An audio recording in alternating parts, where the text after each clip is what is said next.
Hello everyone, I'm Narendra Pathi, and in this particular video I'm going to explain you the questions from applications of trigonometry, that is questions from height and distances. So in this particular video I will cover question number 3 to question number 6 from NCERT book class 10 chapter number 9, because I have already covered from question 1 to 3 in my previous video, and if you not watched my previous video then go there and watch the video, because in that video I have already explained how to solve the questions of heights and distances.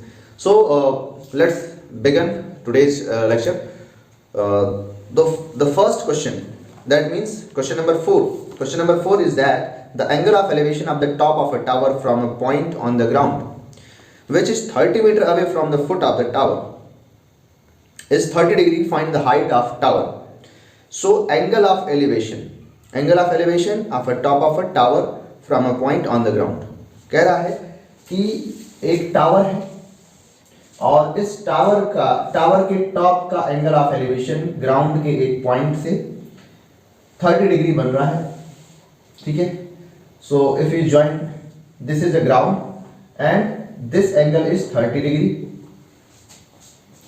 Find the height of tower.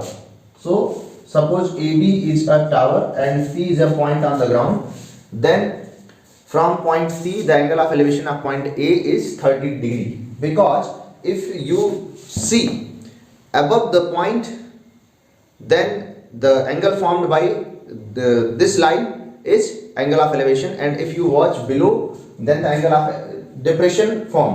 Suppose जैसे मान लीजिए कि आप यहाँ पे हैं और यहाँ से किसी ऊपर के पॉइंट को देखेंगे, ये आपकी I अगर हो गई तो I से एक आप स्ट्रेट लाइन ड्रॉ करेंगे और ये हॉरिजॉन्टल लाइन होगी यहाँ से I से, पॉइंट ऑफ I से.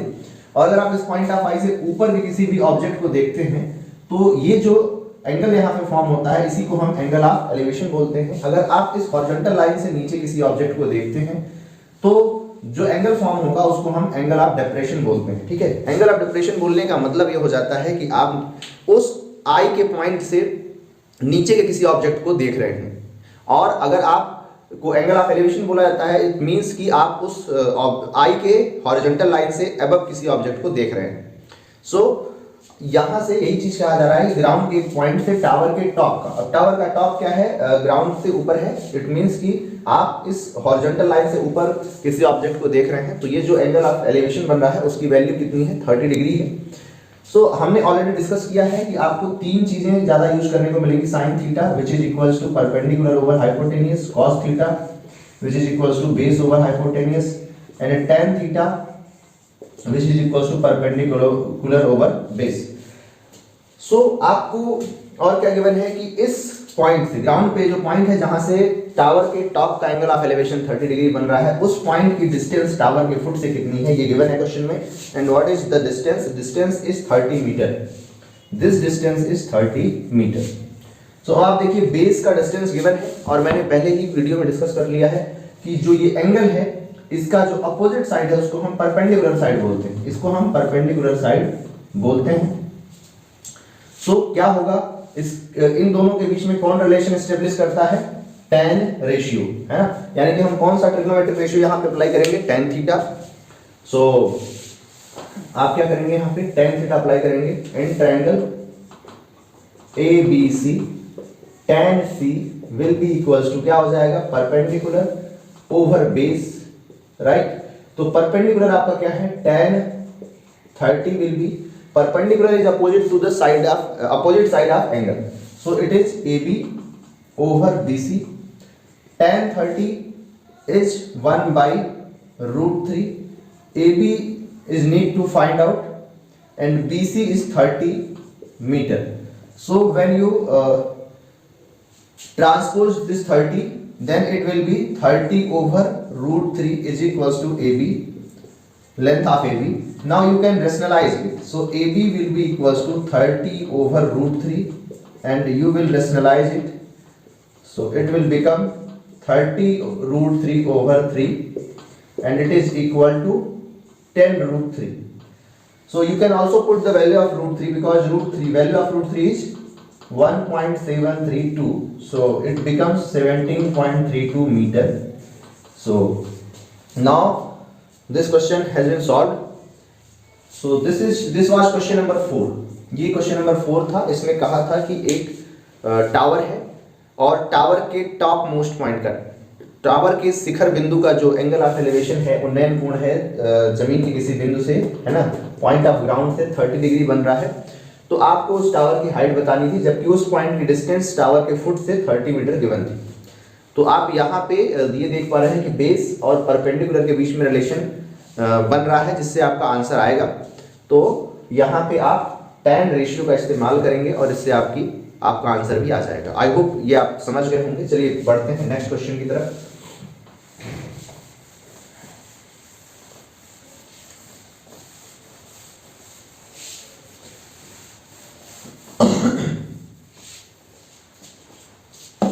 नेक्स्ट क्वेश्चन है, a kite is flying at a height of 60 metre above the ground. एक काइट है जो कि 60 मीटर ऊपर उड़ रहा है ग्राउंड से।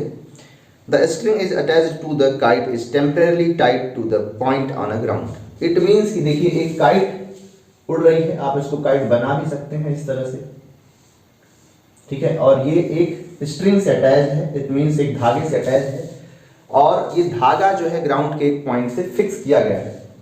और सपोज हमने मान लिया कि ये पॉइंट ए है और जिस पॉइंट पे ये काइट है उस पॉइंट को हमने मान लिया सी है, और कह रहा है कि the kite is flying at a height of 60 metre above the ground, यानी कि जो परपेंडिकुलर हाइट है इस काइट की वो 60 मीटर है from the ground. Then if you join these 2 points, then यहां पे आपका राइट एंगल बनेगा, फॉर्म होगा, और राइट एंगल की अपोजिट साइड आपकी हाइपोटेन्यूस साइड होती है, और आपकी जो परपेंडिकुलर हाइट है वो 60 मीटर गिवन है। देन क्वेश्चन में पूछा है कि the inclination of the string with the ground is 60 metre. Since ये जो स्ट्रिंग है ये ग्राउंड के पॉइंट से टाइट है, बंधी हुई है, और इसका जो इंक्लिनेशन है विद द ग्राउंड वो है 60 डिग्री, यानी कि ये जो स्ट्रिंग है ये ग्राउंड से 60 डिग्री का एंगल फॉर्म कर रही है।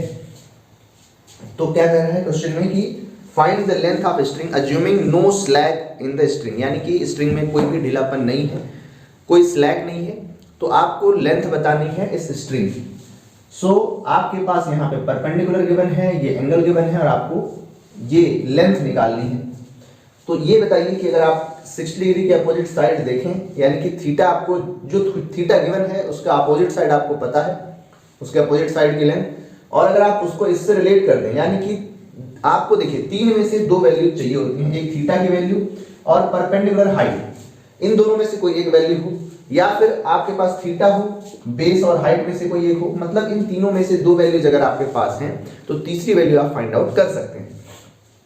तो यहां पे क्या हो जाएगा, sin 60 इन ट्रायंगल ABC क्या हो जाएगा, कौन सा रेशियो आप अप्लाई करेंगे, सिंस थीटा आपको पता है, परपेंडिकुलर पता है, हाइपोटेन्यूस निकालना है, तो आप ये वाला रेशियो साइन रेशियो अप्लाई करेंगे। तो sin 60 is equals to BC over AC।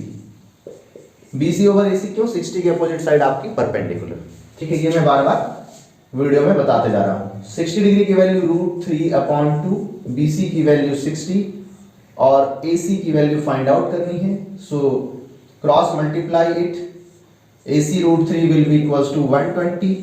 Now AC will be 120 over √3. You can rationalize it, √3. So 120 √3 over 3, and it will be 40 √3. So your answer will be 40 √3, which is the length of string.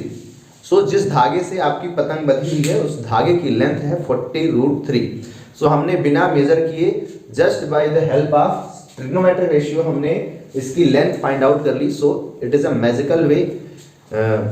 Trigonometry एक बहुत ही जबरदस्त concept है जिससे हम बिना actual में measuring किए actual length या हाइट बता सकते हैं, जो कि बिल्कुल करेक्ट होगी अगर हमें सारी वैल्यूज करेक्टली पता चले तो। बढ़ते हैं नेक्स्ट क्वेश्चन की तरफ। नेक्स्ट क्वेश्चन थोड़ा सा डिफरेंट है। अब इसमें कह रहा है कि 1.5 metre tall boy is standing at some distance from a 30 metre tall building. अब देखिए सबसे पहले इस क्वेश्चन को एक बार रीड करते हैं, समझाते हैं, देन आपको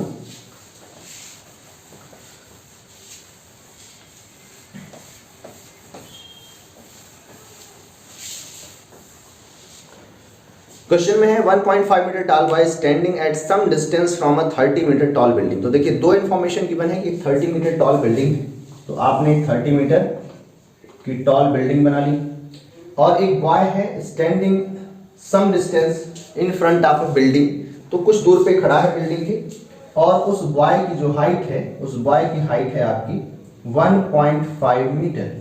this is a boy. So अब आइज लॉजिकली आप सोचें कहाँ पे होगा, हेड में, तो इजिली वो कहाँ से देखेगा हेड, तो जहाँ पे आई होती है वहां से हम एक हॉरिजॉन्टल लाइन ड्रॉ करते हैं, और उस हॉरिजॉन्टल लाइन के अगर हम ऊपर किसी ऑब्जेक्ट को देखते हैं तो जो एंगल फॉर्म होता है उसे हम एंगल ऑफ एलिवेशन, और उस हॉरिजॉन्टल लाइन के अगर नीचे हम कहीं किसी ऑब्जेक्ट को देख रहे हैं तो एंगल ऑफ डिप्रेशन फॉर्म होता है। तो हमने क्या किया, इसकी आई जिसे एक स्ट्रेट लाइन ड्रॉ कर लिया, इसको भी हमने मिला दिया। सो अगर हम देखें कि अगर ये जो हाइट है इसकी, ये टोटल हाइट 30 है, लेकिन 1.5 मीटर हाइट अब कम हो जाएगी उसके आई से, जहां से एंगल ऑफ एलिवेशन बन रहा है, यानी ये 28.5 मीटर हो जाएगी। क्योंकि देखिए कहां, जहां पे एंगल ऑफ एलिवेशन बनेगा, जहां पे एंगल ऑफ एलिवेशन बनेगा वो कहां से बनेगा, इसके इस हॉरिजॉन्टल लाइन से बनेगा, बिकॉज ये इसकी आई की लाइन है, ये आई का पॉइंट है, जहां पे आई का पॉइंट होता है वहां से हम एक straight line, straight horizontal line draw करते हैं। देन अब कह रहा है आगे कि the angle of elevation of from his eyes to the top of a building increases from 30 to 60 degree as he walks towards the building.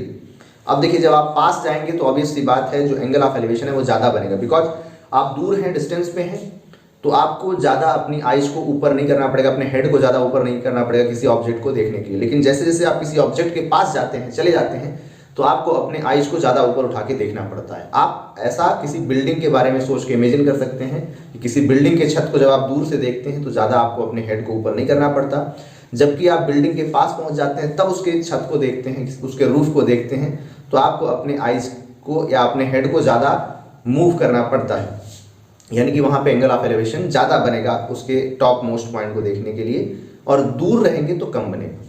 तो यानी कि यहाँ पे बॉयज के आई से जो एंगल ऑफ एलिवेशन बन रहा है टावर के टॉप का वो है 30 डिग्री। जब वो कुछ दूर मूव कर गया, सपोज यहाँ पे पहुँच गया, तो उसके आई से angle of elevation of 60 degree बनने लगा। तो कह रहा है कि find the distance he walk towards the building. तो आपको ये डिस्टेंस बतानी है कि वो कितना डिस्टेंस चला है टुवर्ड्स द बिल्डिंग। अब यहाँ पे देखिए दो ट्रायंगल बन रहे हैं, दो राइट एंगल ट्रायंगल बन रहे हैं, और हम सबसे पहले लेबलिंग कर देते हैं। Suppose AB is a building and AC is the part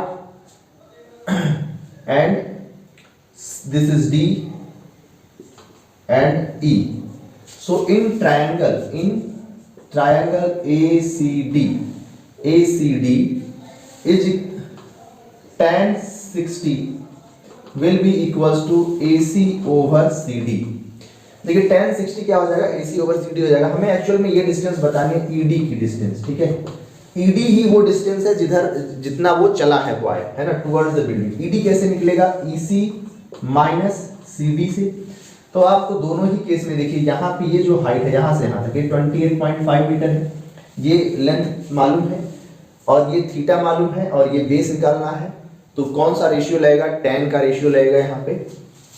so tan 60 is √3। AC कितना है आपका 28.5 upon CD। So CD will be equal to 28.5 over √3 and in triangle ACE tan 30 degree will be equal to AC over EC and tan 30 is 1 by √3. AC is 28.5 over EC. So cross multiply it. EC will be equal to 28.5 √3. Now distance moved by the boy, ये क्या है, ED है, equal to ED है। ED किसके equal है, EC minus CD। It means 28.5 √3 minus 28.5 over √3। So you can calculate it. LCM क्या हो जाएगा, एलसीएम आपका हो जाएगा √3 एंड ये हो जाएगा 28.5 इंटू 3 माइनस 28.5। सो 28.5 को आप कॉमन ले लें, 3 माइनस 1 ओवर √3। सो ये हो जाएगा 28.5 into 2 over √3 and this is question number 6। आप क्वेश्चन नंबर 5 भी डालें ना, वो मैं ऑलरेडी एक्सप्लेन कर चुका हूं। So it will be equal to 57 upon √3।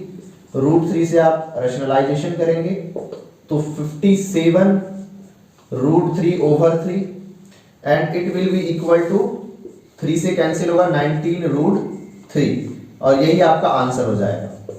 I hope आपको समझ में आ गया होगा। सो एंड करते हैं इस वीडियो को। अगर किसी तरह का डाउट क्वेरी हो तो आप हमसे कमेंट में अपने क्वेश्चंस डाल सकते हैं। I will answer. Thank you very much for watching this video.